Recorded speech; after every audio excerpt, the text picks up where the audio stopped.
మందిని నవ్విస్తున్నా. దానికి నచ్చక బాపట్ల దొరిక ఒక పెద్ద లంజా అది ఇది గడేస్తాము ఏదేదో తిడుతున్నారు. అంటే వాళ్ళు తిట్టారు, అది నేను చెప్పా, దాంట్లో తప్పలా. ఇంకా వీళ్ళు ఇట్లా అపార్థంగా చేసుకొని మాట్లాడుతున్నారు. శ్రీప్రభ అన్న ఒక్కడికి ఎందుకు ఇవ్వాల్సి వచ్చింది ఇంటర్వ్యూ? నేనైతే ఇంటర్వ్యూ ఎవరికి ఇవ్వను, నాకు ఇవ్వాలన్న ఇంట్రెస్ట్ కూడా లేదు. వాళ్ళు మనీ ఇస్తానన్నా కూడా నేను ఇవ్వను. చాలా మంది నేను ఇవ్వనని చెప్పిన. ఎక్కడ ఈ అదే ఎవరతను, అతని పేరు ఏదో వేరే పర్సన్ నాకు ఇష్టం ఉంటే నేను ఇస్తానబ్బా.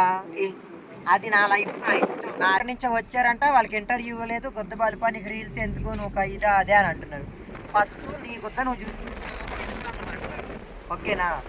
నా లైఫ్ నా ఇష్టం, నా రీల్స్ నా ఇష్టం. నేను ఇస్తే లేకపోతే నువ్వు చెప్పేది ఏంది నాకు. ఒకటి గురించి నేను ఎప్పటికీ భయపడను. నా లైఫ్ ఏదో నేనేందో నాది నేనే చూసుకుంటాను. ఈత ముగ్గుర సుధీర్ యూట్యూబ్ ఛానల్ని సబ్స్క్రైబ్ చేసుకొని మీ సపోర్ట్ని ఇవ్వండి. తనకి మంచి మంచి వీడియోస్తో మీ ముందుకు వస్తాడు, ఓకేనా?